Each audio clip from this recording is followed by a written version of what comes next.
gente sabe que você ganhou muito mais visibilidade, né, na campanha de 2018, que você entrou para governadora e ficou muito conhecida por conta da sua repercussão nos debates, né? Saiu muito bem, chamou bastante atenção, com um ótimo desempenho nos debates, chegou a ficar em terceiro lugar na eleição, né? E depois entrou como vereadora do Recife, a mais votada, com a votação super expressiva, e foi a mais votada, né? E depois chegou agora ano passado na Assembleia.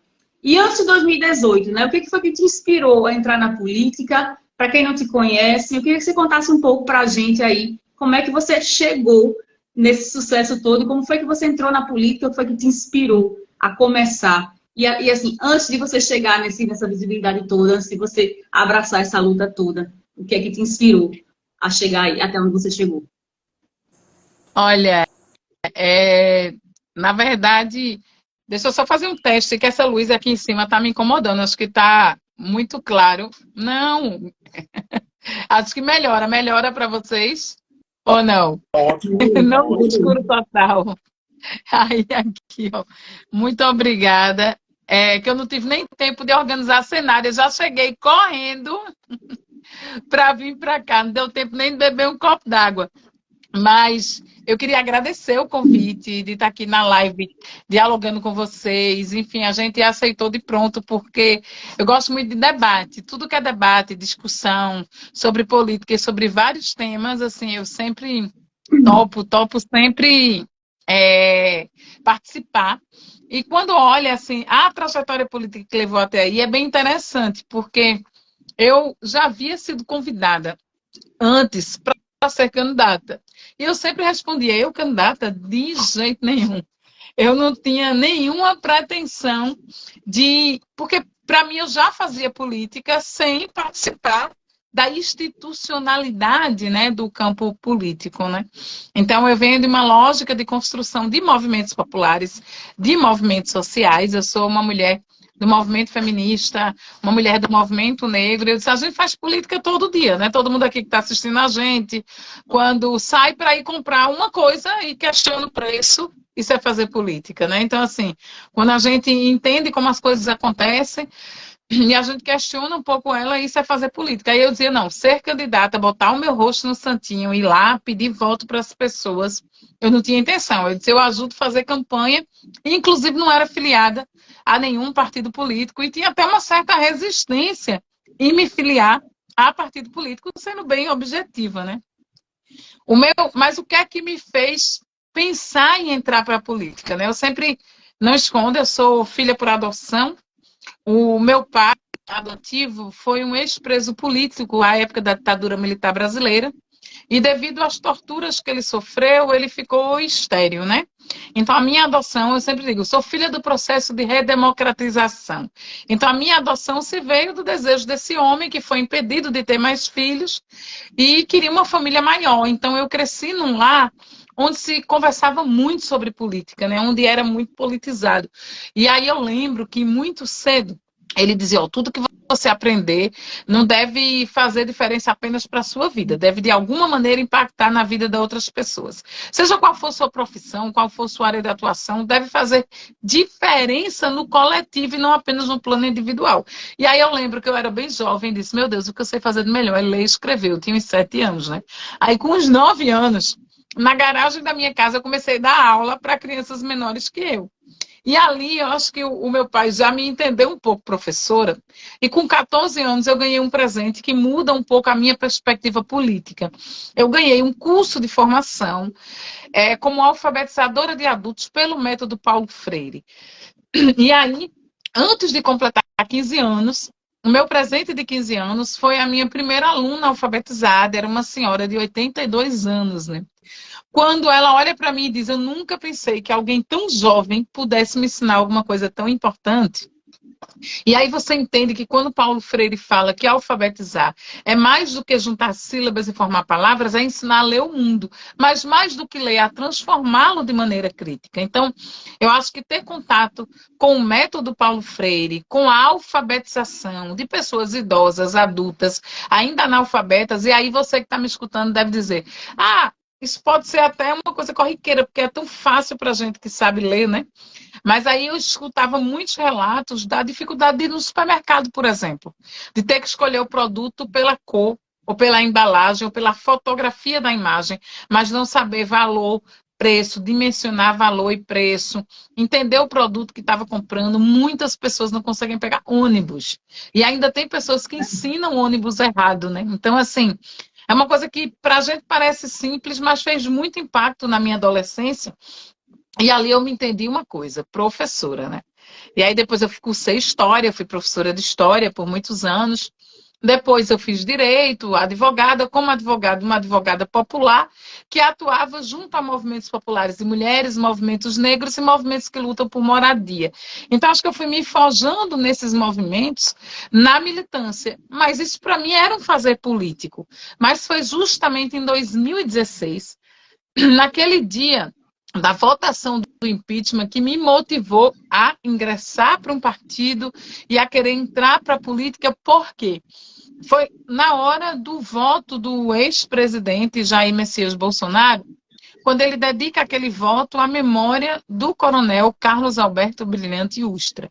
E por quê? Porque eu cresci sendo acordada por esse pai que tinha pavores noturnos, que tinha pesadelos, e o pesadelo era do período do cárcere, de uma noite longa de tortura numa cela vizinha ao dele, de uma mulher que foi torturada durante uma madrugada inteira. E no final daquela sessão de tortura, ela deu à luz. E aquela sessão foi tão longa que ele conta que ele dormiu e foi acordado pelo choro de uma criança. E depois ele soube que morreram aquela mulher e aquela criança, e que naquela cela, ao lado da dele, estava o coronel Brilhante Ustra, que também foi o pavor da vida do meu próprio pai. Então, naquele momento, eu me desafiei.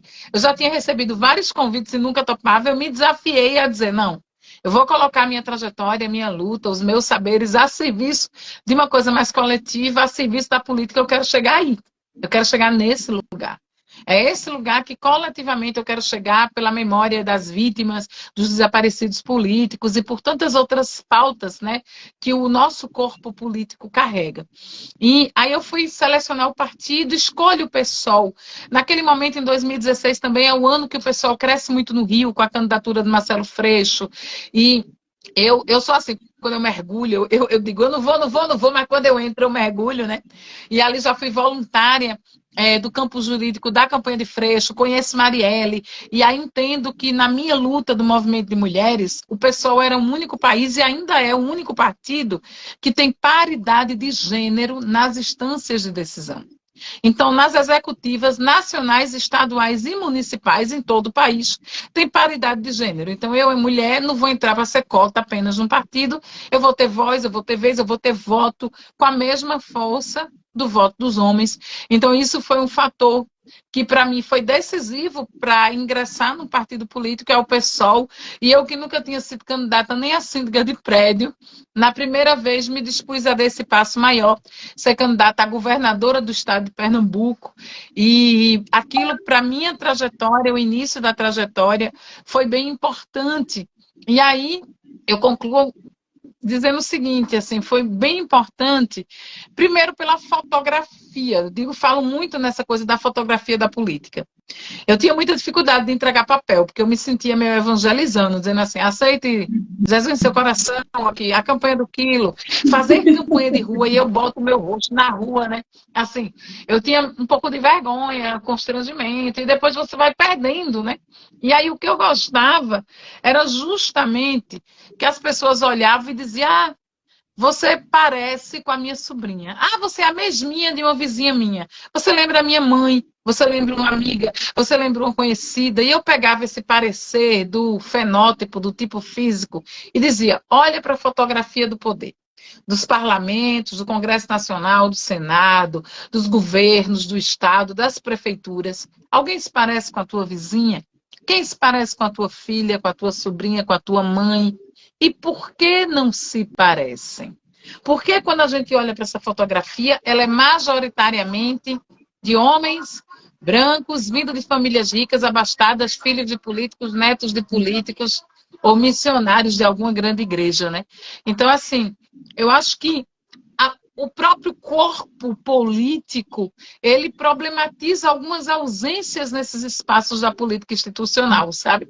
E acho que, mais do que a gente pensar numa pauta que a gente chama de identitária, eu estou falando de identidades e de representações com o termo representatividade. Eu acho que aquela campanha, ela traz esse sentimento de é uma de nós. E isso é o que me move estar na política até hoje. Foi por isso que teve toda visibilidade, né? Impressionante, deputada, escutar a sua história, como você contando da sua trajetória, e é impressionante como ela bate realmente com as suas bandeiras, como tem afinidade com as bandeiras que você defende, como tem sentido, né? Assim, é uma linha que segue. E tem muita gente aqui que está assistindo, está pedindo para tocar na questão da educação. A gente vai falar do PISA, a gente vai falar do cadastro reserva, do concurso lá dos assistentes, a gente vai falar dos analistas. Só um minutinho, gente, que eu gostaria primeiro de antes, e a gente também vai falar da questão da ditadura, mas eu gostaria de antes fazer um justo agradecimento à Maria Helena, sua assessora, que contribuiu bastante. Um beijo. Tá. Dá oi pra gente, Maria. Ela contribuiu bastante para que a gente conseguisse realizar essa live, assim Obrigada. Como o companheiro Gesualdo Campos também é uma pessoa que eu tenho um carinho enorme, um doutor, que hoje eu chamo de doutor, antes chamávamos de camarada, companheiro. Na época da militância estudantil, a gente militou em trincheiras diferentes, né? Mas sempre... Eu nem lembrar de mim, mas eu também era oposta para a gente, né? Mas a gente ficava sempre no lado da democracia, né? A gente sempre teve muito respeito um pelo outro, apesar do partido que a gente militava na época do movimento estudantil, e hoje guardo ele como um grande amigo. Gesualdo é uma pessoa, e o pai dele, que Deus guarde, também era uma pessoa maravilhosa, que eu tinha um carinho enorme. Mas aí, inevitável a gente não falar, deputada, da questão da educação hoje. A gente ia começar falando da obstrução da oposição, mas do líder, né, do governo, Isaías Regis, de aprovar esse requerimento dele para essa votação ser colocada na semana que vem. Como é que vocês da oposição receberam esse requerimento? Minha pergunta, nem verdade, nem ia ser essa, mas agora tenho que fazer essa. Como é que vocês receberam esse requerimento e como é que vocês estão se planejando para, na semana que vem, tentar reverter essa situação do do projeto de lei que não contempla a carreira inteira, né? Contempla apenas aqueles que estão abaixo do piso nacional? Uma coisa que a gente tem falado, só para historicizar um pouquinho quem está chegando hoje, desembarcando nessa votação, né? É que lá atrás eu sempre digo, olha, gente, eu estou deputada, eu sou professora. Então, eu sou uma professora, uma alfabetizadora, uma professora de história desse lugar que eu vim. Então, estou deputada, mas a educação é um norte, é uma pauta para nós como prioridade.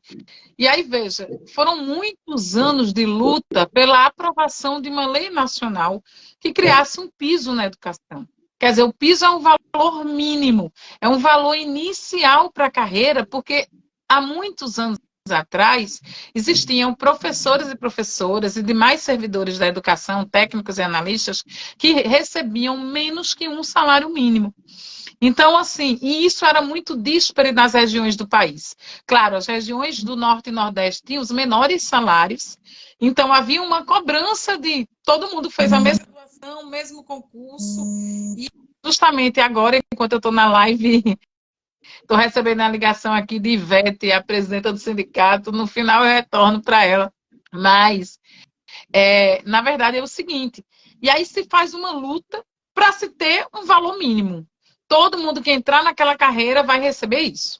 Só que junto com a Lei Nacional do Piso se previu que anualmente esse valor ele sofreria um reajuste, certo? Um reajuste acima da inflação como valorização da carreira.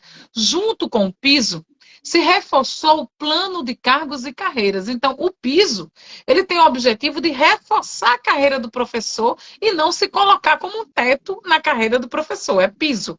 É um valor inicial mínimo, não é um teto.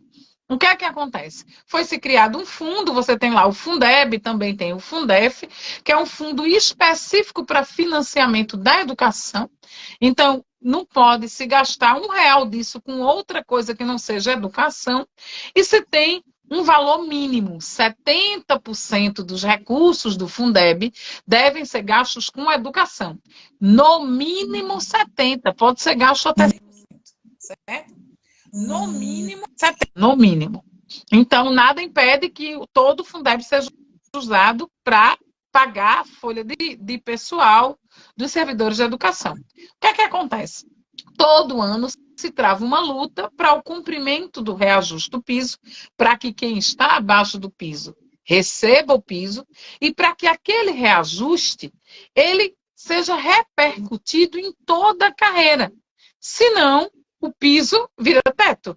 Né? Se você reajusta para quem está abaixo e não reajusta para quem está há muitos anos em sala de aula, esse piso ele vai atacar frontalmente o plano de cargos e carreira e não é esse o objetivo.